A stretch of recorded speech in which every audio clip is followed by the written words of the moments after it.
اعوذ باللہ من الشیطان الرجیم بسم اللہ الرحمن الرحیم یا صاحب الجمال و یا سید البشر بوجہک المنیر لقد نور القمر لا يمکن الثناء کما کان حقہ بعد از خدا بزرگ توئی قصہ مختصر جزا اللہ عنا سیدنا و مولانا محمد صلی اللہ علیہ وآلہ وسلم ما هو اہلہ یا رب لک الحمد کما ينبغی لجلال وجہک وعظیم سلطانک رب اشرح لی صدری ویسر لی امری واحلل عقدۃ من لسانی یفقہوا قولی رب زدنی علما رب زدنی علما رب زدنی علما۔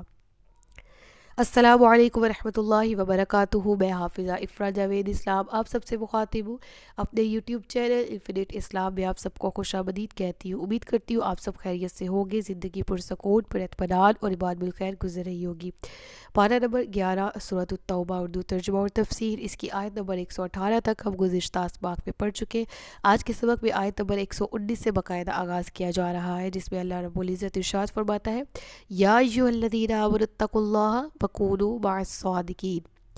ارشاد ہوا بہت ہی زیادہ پیاری نصیحت، پیارا حکم جو قرآن کریم ہمیں فرما رہا ہے، رب العالمین ہمیں حکم دے رہا ہے۔ وہ کیا؟ اے ایمان والو، کتنے لاڈ کے ساتھ، محبت کے ساتھ ہمیں مخاطب کیا گیا، اے وہ لوگوں جو ایمان لائے ہو، اتقوا اللہ، اللہ سے ڈرو، تقوی اختیار کرو، وَكُونُوا مَعَ الصَّادِقِينَ، اور سچوں کے ساتھ ہو جاؤ۔ مراد کیا ہے؟ دو طرح سے اس کی مراد لی جاتی، ایک یہ کہ جو سچ بولنے والے ہیں، جو حق پرست ہیں، ان کے ساتھ ہو جاؤ، ان کا ساتھ دو، ان کا ساتھ نبھاؤ، اور دوسری تفسیر کے مطابق اس گروہ میں شامل ہو جاؤ جو سچے لوگ ہیں، یعنی خود بھی سچ بولا کرو، سچوں کے ساتھ بھی رہو، سچوں کی صحبت میں بھی رہو، اور خود بھی سچے رہو۔ روایات کے مطابق صادقین سے مراد حضرت ابو بکر صدیق، حضرت عمر رضی اللہ تعالیٰ عنہما مراد ہے۔ ابن جری کہتے ہیں کہ اس سے مراد مہاجرین ہے، اور ہم غزوہ تبوک کا پس منظر بھی ساتھ ساتھ پڑھ رہے ہیں۔ روایات کے مطابق حضرت عبداللہ بن عباس رضی اللہ تعالیٰ عنہما فرماتے کہ اس سے وہ لوگ مراد ہیں جن کی نیتیں سچی رہی، ان کے دل اور اعمال سیدھے رہے، اور وہ اخلاص کے ساتھ غزوہ تبوک میں حاضر ہوئے۔ ان کا ذکر کیا جا رہا ہے کہ وہ ہے صادقین، اور ایمان والوں کو کہا گیا کہ ان صادقین کے ساتھ ان کی جماعت میں شامل ہو جاؤ۔ ہمیں اس سے کیا لیسن ملتا ہے؟ ہمیں بھی یہ سبق ملتا ہے کہ ہمیں بھی دور حاضر میں سچے رہنا ہے اور سچوں کے ساتھ رہنا ہے۔ مراد یہ کہ خود بھی درست رہنا ہے اور اچھی کمپنی بھی جوائن کرنی ہے۔ اس سے مراد اچھی صحبت ہے، کیونکہ نبی پاک صلی اللہ علیہ وآلہ وسلم نے ارشاد فرمایا کہ بے شک سچائی بھلائی کی طرف ہدایت دیتی ہے، اور بھلائی جنت کی طرف لے جاتی ہے، اور آدمی برابر سچ بولتا رہتا ہے یہاں تک کہ وہ صدیق ہو جاتا ہے، اور جھوٹ بدکاریوں کی طرف لے کر جاتا ہے، بدکاریاں جہنم میں پہنچاتی ہے، اور آدمی برابر جھوٹ بولتا رہتا ہے یہاں تک کہ وہ اللہ کے نزدیک کذاب لکھ دیا جاتا ہے۔ استغفر اللہ۔ اللہ تعالیٰ ہمیں سچ بولنے کی، جھوٹ سے بچنے کی توفیق عطا فرمائے، اور ساتھ ہی ساتھ اچھے اور نیک لوگوں کی صحبت اختیار کرنے کی توفیق عطا فرمائے، کیونکہ آقا علیہ الصلوۃ والسلام نے مختصر مگر ایک مکمل جامع طریقے سے ایک بات بیان کی، اور وہ کیا؟ آقا علیہ الصلوۃ والسلام فرماتے ہیں آدمی اپنے دوست کے دین پر ہوتا ہے تو اسے دیکھنا چاہیے کہ وہ کس سے دوستی کر رہا ہے۔ کتنی گہری بات ہے، آدمی اپنے دوست کے دین پر ہوتا ہے۔ مراد کیا ہے کہ جس کمپنی میں انسان رہتا ہے، جس صحبت میں رہتا ہے، وہ ویسا ہو جاتا ہے۔ لہٰذا ہمیں چاہیے کہ اچھے لوگوں کی صحبت اختیار کریں، کیونکہ حضرت عمر فاروق رضی اللہ تعالیٰ عنہ بھی فرماتے کہ سچے دوست تلاش کرو اور ان کی پناہ میں زندگی گزارو، کیونکہ وہ خوشی کی حالت میں زینت و آزمائش کے وقت سامان ہے، اور کسی گناہ گار کی صحبت اختیار نہ کرو ورنہ اس سے گناہ کرنا ہی سیکھو گے۔ تو مراد وہی ہے، آدمی وہی کرتا ہے جو وہ دیکھتا ہے۔ دوست بنانے سے پہلے بھی سوچیں اور اچھے دوست بنائیں، اور اچھے لوگوں کی صحبت میں رہیں۔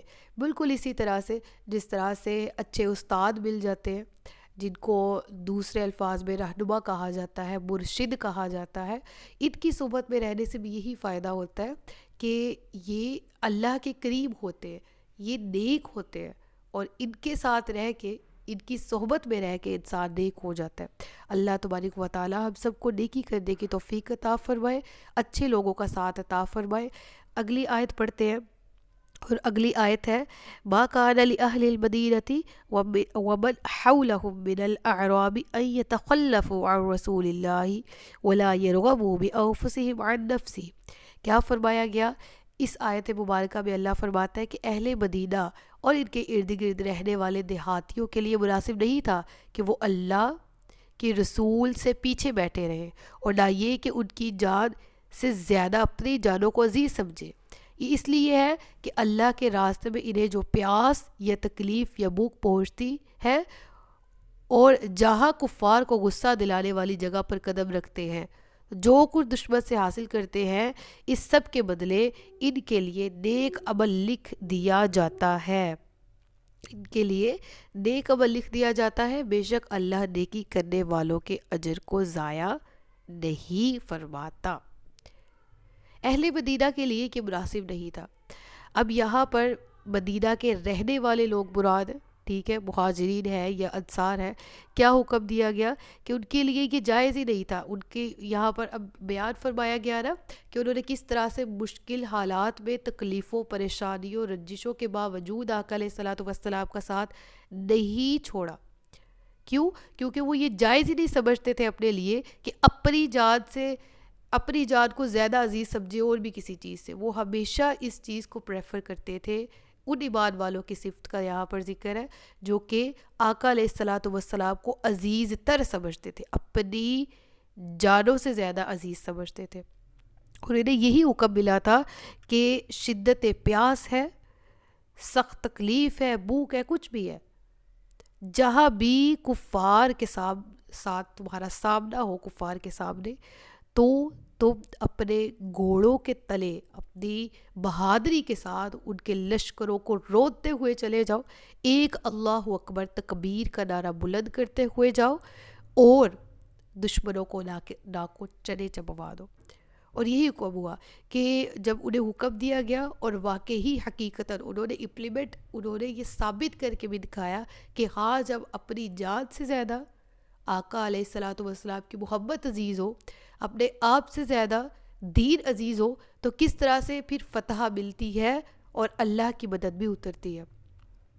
تو اللہ فرماتا ہے کہ پھر جب یہ جو بھی نیکی کرتے ہیں جو اللہ کی رضا کے لیے ہو خاص طور پر، تو پھر ان کی ہر نیکی کے بدلے اچھا اجر لکھ دیا جاتا ہے، نیک عمل ان کا لکھ دیا جاتا ہے.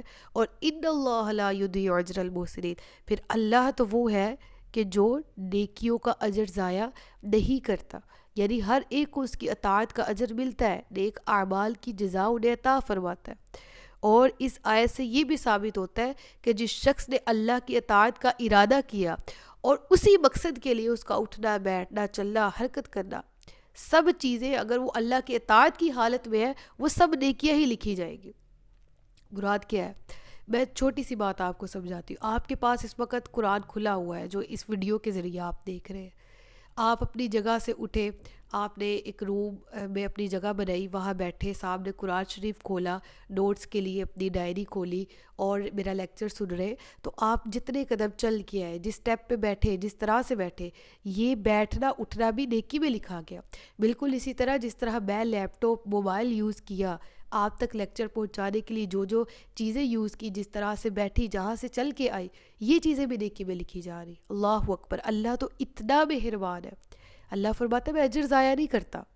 ہر عمل جو اللہ کی اطاعت کے ارادے کے بعد کیا گیا ہو، ایک قصد اطاعت ہو، اس کے بعد اس کا ہر عمل اللہ کے ہاں وہ نیکی لکھ دی جاتی ہے. اللہ تعالی ہم سب کو اپنا فضل و کرم عطا فرمائے، ہم سب پر اپنی رحمتوں کا نزول فرمائے، اور ہم سب کو نیکی کے راستے پر چلائے. کیونکہ نبی پاک کی حدیث بھی یہاں پر شامل کرتی چلتی ہے کہ جس بندے کے پاؤں راہ خدا میں گرد آلود ہوئے، انہیں جہنم کی آگ نہیں چھوئے گی.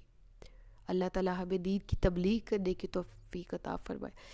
پھر آگے آیت نمبر 121 دیکھیے گا، جس میں اللہ رب العزت ارشاد فرماتا ہے اور جو کچھ تھوڑا یا زیادہ خرچ کرتے ہیں اور جو وعدی وہ طے کرتے ہیں، سب ان کے لیے لکھا جاتا ہے تاکہ اللہ ان کے بہتر کاموں کا انہیں بدلہ عطا فرمائے. ہم نے کیا پڑھا غزوہ تبوک میں؟ حضرت عثمان غنی نے غزوہ تبوک میں خرچ کیا، ٹھیک ہے.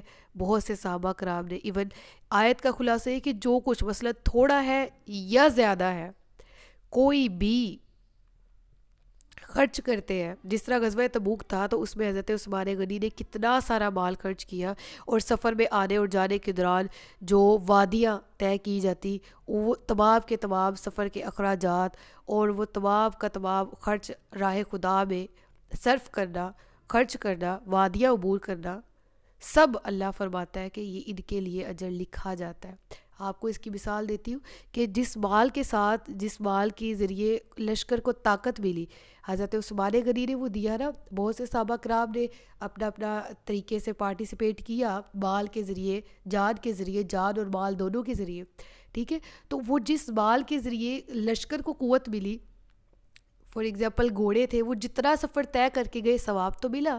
جس نے پارٹیسپیٹ کیا, جس کے گھوڑے تھے, جس نے دیے جنگ کے لیے, جس نے زرہیں دی, تلواریں دی, جس نے کھجوریں دی, جس نے دودھ دیا, جس نے کھانے کا اناج دیا, جس سے طاقت ملی اور مجاہدین لڑے. تو یہ جتنا سفر طے ہوا, جتنی آگے سے فتوحات ملی, جتنے کفار مارے گئے, ثواب تو اس کو ہے جس نے انیشیٹو لیا تھا. ٹھیک ہے. بالکل اسی طرح جس طرح آپ ذکر اللہ کرتے جائیں اور راستے میں سفر کرتے جائیں تو جتنا راستہ طے کرتے جاتے ہیں وہ پورے کا پورا راستہ, اس کے ککر, اس کی ایک ایچ اینڈ ایوری تھنگ, کوئی چھوٹی سے چھوٹا ذرہ بھی اس ذکر کا گواہ ہو جاتا ہے کہ اس بندے نے ذکر کیا. لہٰذا اسی لیے دین اسلام میں بھی تبلیغ کی گئی کہ جب تم راستے میں چل رہے ہو تو ذکر کیا کرو, اللہ کے نبی پر درود پڑھا کرو, ذکر کیا کرو, اللہ کا ورد کیا کرے, درود پاک پڑھا کرے. کیونکہ اب میں اس وقت ایک روم میں بیٹھی ہوئی ہوں تو یہاں کی ساری چیزیں گواہ ہے کہ میں قرآن پڑھا رہی ہوں. آپ جس روم میں بیٹھے وہاں کی ساری چیزیں, جہاں آواز جا رہی ہے, یہ آپ کی گواہ بن رہی ہے کہ آپ قرآن سیکھ رہے ہیں. بالکل اسی طرح اگر میں یہاں سے 10 کلومیٹر دور چل کے جا رہی ہوں اور اللہ اکبر پڑھتی جا رہی تو راستے میں کتنا سب کچھ آ رہا ہے, وہ سب کچھ گواہ بنے گا بندے کے ذکر کا, بندے کی نیکی کا. تو اس آیت سے پتہ چلتا ہے کہ راہ خدا میں جہاد کرنے اور مال خرچ کرنے کے کیا فضائل ہیں, کہ ہر چیز کے بدلے ثواب ہوتا ہے. اور اللہ کے نبی کے حدیث بھی پڑھتے چلتے ہیں کہ جو اللہ عز و جل کی راہ میں کچھ خرچ کرے تو اس کے لیے 700 گناہ تک لکھ دیا جاتا ہے, اور اللہ کی رحمت سے امید ہے کہ اس سے بھی بہت بڑھ کے. اللہ اکبر. اگلی آیت کا ترجمہ پڑھتے ہیں کہ مسلمانوں سے یہ تو ہو نہیں سکتا کہ سب کے سب نکل جائیں, تو ان میں سے ہر گروہ میں سے ایک جماعت کیوں نہیں نکل جاتی تاکہ وہ دین کی سمجھ بوجھ حاصل کرے, اور جب ان کی طرف واپس آئے تو انہیں ڈرائے تاکہ یہ ڈر جائے. اب اس آیت میں علم حاصل کرنے کے لیے اوبویسلی سب کے سب مسلمان کا, اپنے جتنے بھی مسلمان ہیں وہ اپنے وطن سے نکل جائے, دوسری جگہ پر جائے.